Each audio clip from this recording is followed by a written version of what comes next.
Hi, magandang gabi sa inyo mga kasawi. Kamusta na po kayong lahat? Naway nasa mabuti kayong kalagayan at mag-iingat kayo palagi mga kasawi. Na ano ang tatlong sign na bida-bida ang isang tao? Alam ko na maraming makaka-relate sa inyo neto dahil lahat tayo ay nakakasalimuha ng mga taong pabida-bida sa buhay natin mga kasawi.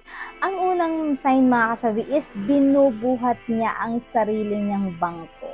Kapag ka isang tao ay nakakausap mo ito na masyado siyang pabebo, tapos lahat ay sa kanya, siya yung bida, laman ng kwentuhan siya, hindi siya nagpapatalo, hindi nagpapatinag, kahit nasa sarili niya ay hindi ito nakikita ng ibang tao, pero ang ginagawa niya ay pinupush niya. For example mga kasawa, ay ang ganda-ganda ko, ang gwapo-gwapo ko, kahit na hindi ito totoo, pero binubuhat niya ang sariling niyang bangko. Kaya minsan kapag nakakausap tayo ng ganito na masyadong pabida or pabibo, alam niyo ba natatawa na lang tayo. Hindi na lang natin dahil gustong suplangin mga kasawi, dahil syempre masasaktan din pag once na tayo ay sinita natin ang isang tao na nagpapabida sa atin mga kasawi. Ayan yung ating una na sign. Ang pangalawa mga kasawi is siya palagi ang magaling. Ayan, alam niyo ba lalo kapag ka nagkikwentuhan ang barkada, kahit sino pa man yan, alam mo ba, hindi talaga siya nagpapatalo.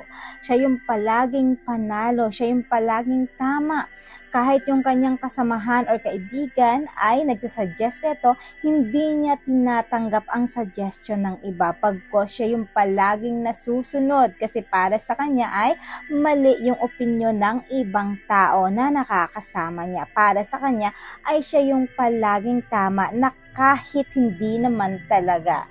Dahil yun ang palagi niyang iniinsist sa sarili niya na dapat siya yung masusunod, siya yung bida, dapat siya yung palaging angat para naman makita ng ibang tao kung gaano siya kataas kapag ganito yung ginawa niya mga kasawi. Ayan yung ating pangalawa na sign. Ang pangatlo mga kasawi is hindi nagpapatalo. Alam niyo ba kapag ka may discuss ang buong tropa, yung barkada, alam niyo ba hindi ito, ayan ha, tandaan niyo, nagpapatalo sa lahat ng sasabihin niya. Kailangan siya yung manalo sa usapin, kailangan siya yung talagang maghari, siya yung mag-stand out sa lahat ng gagawin niya. And in short, ay talagang siyang palagi ang naka-highlight sa buong kwentuhan, sa buong araw. Hindi talaga ito nagpapatinag pa sa mga tao na nakakausap niya. In short na talagang sobrang binibida niya ang lahat ng bagay na ginagawa niya, kahit minsan may sablay ito, pero para sa kanya ay wala talaga siyang mali mga kasawi. Ayan yung ating pangatlo na sign.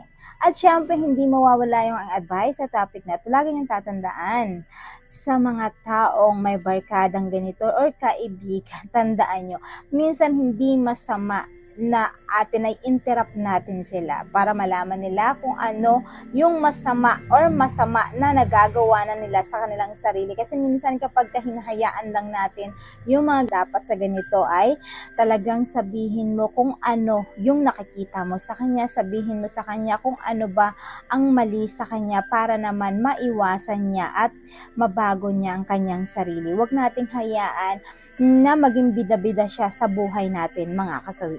Yun naman po mga kasawi yung aking advice. Maraming salamat sa patuloy na pagsuporta niyo sa akin sa walang sawang pag-share at pag-comment. Sa mga hindi pa po nakapag-subscribe mga kasawi, pwede na kayo mag-subscribe, pwede na kayo mag-follow para updated kayo sa topic ko araw-araw. Magandang gabi.